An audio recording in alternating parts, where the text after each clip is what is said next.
This is Democracy Now!, democracynow.org, The War and Peace Report. I'm Amy Goodman with Nermeen Sheikh. Congressional chaos. Yes, we go now to Capitol Hill, where the House of Representatives remains without a House Speaker, following a rebellion by far-right Republicans who've blocked Republican leader Kevin McCarthy's attempts to become Speaker.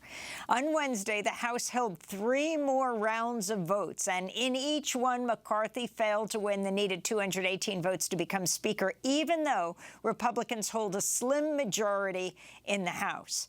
Until a Speaker is elected, the House cannot perform any other actions. In fact, members of the new Congress, all of them, more than 400 of them, haven't even been sworn in yet.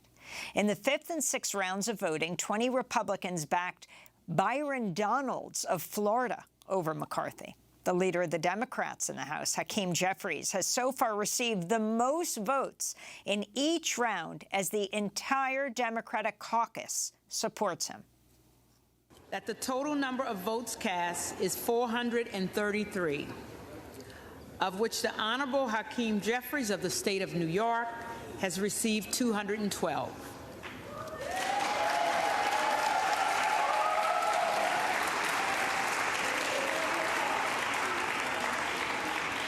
The Honorable Kevin McCarthy of the state of California has received 201.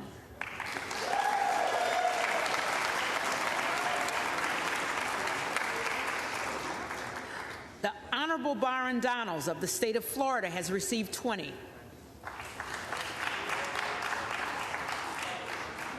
With 1 recorded as present. No member-elect having received a majority of the votes cast, a Speaker has not been elected.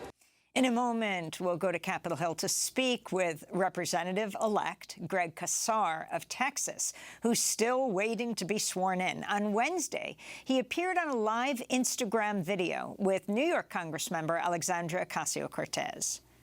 Everybody, hey, what's up? How's it going? We got Greg Casar here. We got the Capitol in the background. We're just kind of sitting here because I was supposed to become a member of Congress yesterday. We're still waiting. Poor Greg, he was supposed to be sworn in for the first time yesterday. I was supposed to be sworn in for, I can't even believe it, the 3rd time. 3rd time. My God. And they make them different. They give us these green, now we've got Green New Deal pins. I know, I put in a call. I said everyone's getting a Green New Deal pin, and, you know, they just did it because, according to the far right... She runs the place. According to the far right, right. the left flank of the party runs, if only, right? We would have Medicare for all by now, if that was the truth. But just wanted to say hey to everybody, because we're just sitting here, and it's just a total mess right now. There's still no Speaker of the House. We're now, what? I keep thinking that somebody's going to tell me what's going to happen, right? There's like hundreds of members of Congress. I'm like, so what's happening next? They're like, we don't know. We'll find out. We have no idea. This is how the government is run. So that is Democratic Congressmember-elect Greg Casar, as well as Alexandria Ocasio-Cortez on an Instagram feed. But right now, the Congressmember-elect Casar is joining us from the Cannon Rotunda. He's a former labor organizer and Austin City Council member. Also with us, Ryan Grimm, D.C. Bureau Chief for The Intercept. So, Greg Casar, this has been quite an initiation for you. I mean, in fact, in a way, the House of Representatives does not exist right now because you need to have a House Speaker before any one of the more than 400 Congress members are sworn in. Talk about your view from right there, as you sit there, what's taking place. Explain to us what you understand is happening with McCarthy and his right flank. Good morning. In some ways, it's flabbergasting, as you saw with my conversation with Congresswoman Ocasio-Cortez. But on the other hand, it's not that surprising. There were so many members who have been here for decades who said this hadn't happened in a century.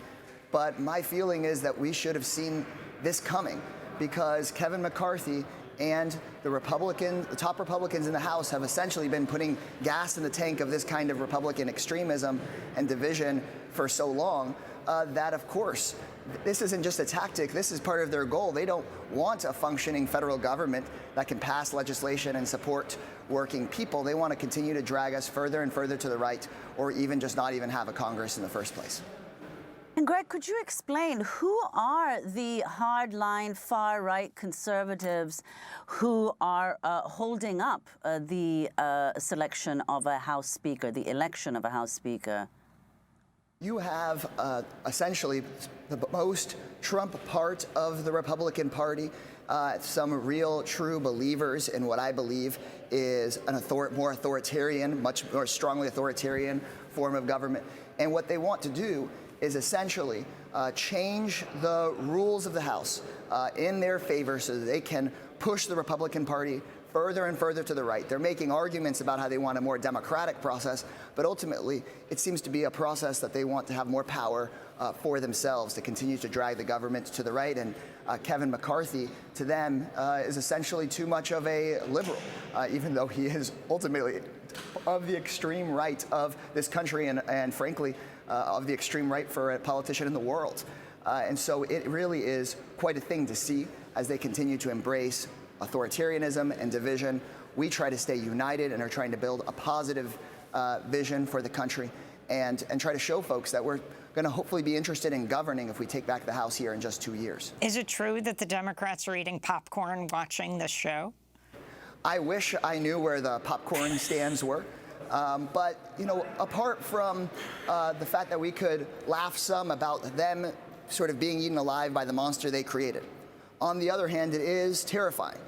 We don't have a United States Congress. And despite how the media does show accurately that there's division there, we also hear in their speeches a lot of unity around moving the country further to the right, whether you're a McCarthy person or a never McCarthy Republican. They continue to give speeches about the border, vilifying asylum seekers and refugees and immigrants and poor black and brown people. So in many ways, they really are unified around this platform. And that is actually really a scary thing for the country. And let me ask you, as you were there with AOC, there is a lot of criticism of that the squad has and other progressives of Hakeem Jeffries, but you all have been unified in voting for him as House Speaker. Again, he is the first black lawmaker to be voted House Speaker nominee. But the significance of this, and do you share their criticism, but obviously you voted for him as well? That's correct. I believe, as a longtime labor organizer and somebody that has worked on a body where I was the most progressive member, but there were other Democrats and then Republicans on that body when I was on city council, I believe that you need to use your leverage to continue to negotiate and get the best deal that you can get. And I believe that will be the work that we're tasked with doing with Speaker Jeffries. He's a member of the Congressional Progressive Caucus. I agree with him on many issues. There's some issues where I believe that we need to get more progressive legislation and more progressive action out of Democratic leadership. That's part of the job, is for us to each play our role on the team and recognize that we need to have leverage on the left. For example, we've been working for months pushing and asking the White House to help us get abortion access in Texas via the U.S. Postal Service. And now, just 2 days ago, the Department of Justice finally released an opinion that clears the path for people in blue states to mail abortion pills to places like Texas. And again, President Biden did not run on a hardcore progressive platform, but I believe that by continuing doing our organizing work, building public pressure, and creating alliances, we can get important work done, whether there is a House for the next few days or not. And Ryan Grimm, you've been there reporting on these extraordinary events. If you could talk about your response to what's been happening and these Republicans who are holding things up, these far-right Republican extremists. I think the piece that the media has been missing so far is the substance of the fight that's being waged right now. And it's really about social spending, and particularly about Social Security, about Medicare, Medicaid, and the Affordable Care Act. Yesterday, Ralph Norman, who's a Freedom Caucus member from South Carolina, told reporters in the hallway that the thing that Kevin McCarthy needs to agree to win their support, that it's non-negotiable, is that he needs to be willing to shut the government down rather than raise the debt ceiling. That's a rather frightening statement on a number of levels. On the top level, it's frightening because it's a complete misunderstanding of how government works. There's actually not a relationship between a government shutdown and hitting the debt ceiling. And one reporter immediately said to him, "You mean going into default?" And he said, well, you wouldn't go into default if you start planning now to stop spending money, among various agencies. And so we could avoid that. But that's a complete fantasy. There is no path that gets you out of, that you'd have to, it's just simply incredible that he would suggest something like that. The only kind of remedy, it seems like at this point, that the executive has is to say, look, the debt ceiling is not actually constitutional. Congress has appropriated money. It's the executive's job to spend that money. And we're just not going to pay attention to the debt ceiling anymore. And then I guess you would punt it over to the Supreme Court, and you would dare the Supreme Court to put the country into global default, which I don't think that they would do, because that would undermine their real mission, the mission that the Roberts Court is on. So I think that's the thing that people are missing, is that this is all setting up for some titanic fight this summer over the debt ceiling. And Ryan Grim, how do you see this stalemate ending? I wish I could tell you. I feel like a fraud up here. I've been covering Congress for 15, 16 years or whatever now, and like Congressman-elect Kassar was saying, nobody really knows. The right is feeling their oats right now. Like if talking to sources on the right, they're like, look, McCarthy is toast. He had a long time, to work with these members to win their support. He didn't. They're all trashing him, saying he doesn't trust them. His allies are all calling them narcissists. You had Ken Buck say that maybe we just need to give Steve Scalise a shot to work a deal out, which was a really brutal kind of blow for McCarthy. On the other hand, you have a bunch of McCarthy supporters saying we're not doing that. We're pushing forward, and so there was a deal cut last night where Kevin McCarthy agreed that the House Republican super PAC would not go after far-right Republicans in open red seats, which is something I think the squad probably should have pushed for in 2019 and 2021, to say, hey, if you want our support, then the DCCC and the House super PAC have to stop kind of putting their thumb on the scale in Democratic primaries. That was a good idea from them. But will that be enough for them to go over and support McCarthy? Nobody really knows. Explain that further, what this super PAC is all about. And then, apparently overnight, he has agreed to allow just one Congress member can put forward a motion to remove the House Speaker. I think he had agreed to 5 before, now right. 1, and then the House would vote on it, to say the least, right. holding a gun to his head.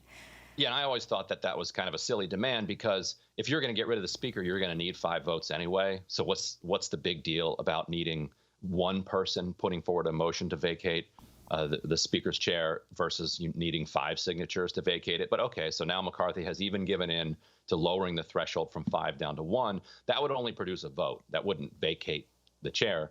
But presumably, if somebody's going to put that forward, they would have the votes at that point. The Congressional Leadership Fund is basically kind of the House Republicans' super PAC, and McCarthy was using it to go after some of these far right Republicans, just the same way that the DCCC and the House super PAC had gone after some kind of Justice Democrats or squad-aligned Democrats over the years. And so what the far right was able to extract from him here in the negotiations with Club for Growth, which the left doesn't have, that's a billionaire-funded kind of super PAC, saying that, look, okay, we will let these primaries play out, and we're not going to get involved with those. I wanted to ask Greg Kassar, as we talked about divisions even within the Democratic Party, about President Biden announcing he's going to visit the U.S.-Mexico border next week as part of his trip to Mexico next week. It'll be his first visit to the border since taking office. I mean, the images on the border, both sides, Ciudad Juarez, El Paso, of people freezing under blankets.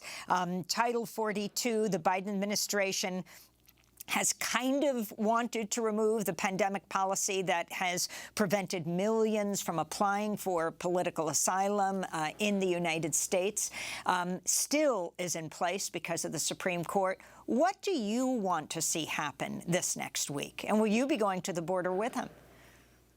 I hope that I'm installed as a member of Congress and that we get out of D.C. and get back to Texas to work with my constituents in my district and on the border. I believe that it's really important for the president to be there and for the truth to be spoken about what's going on at the border, because so much of the fear-mongering We heard on the House floor yesterday that these are criminals. It's like when President Trump came down the escalator and said they're rapists. But really, we're talking about asylum seekers, refugees, moms and their kids that are in dire need.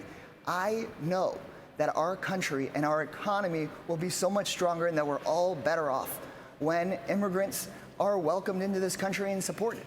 The federal government should provide the support necessary to the relatively small overall number of people that have been displaced and that are hungry, that are coming here to make our country and everybody's lives here better off. That's what makes Texas a great place in the first place. And I think the president being there, I think it will give him the stories he needs to tell the true story. I think it can touch our hearts and help us do the right thing. Finally, Ryan Grimm, can you tell us who Byron Donalds is, the African-American Republican Congress member who 20 Republicans have voted for? The first time an African-American and both the Democratic and Republican Party has been nominated to be House Speaker. Fairly new member of Congress, far-right member of the Freedom Caucus. And like you said, the Republicans were extremely proud to eventually move their support to him. They started with a number of others, like Jim Jordan and others. One of the Republicans, when they got up, basically gave a speech about Frederick Douglass, reminding the Democrats that Frederick Douglass was a Republican and how Douglass said he would always and only ever be a Republican. And then from there, nominated, Byron. So it's kind of a play that they're making on identity politics.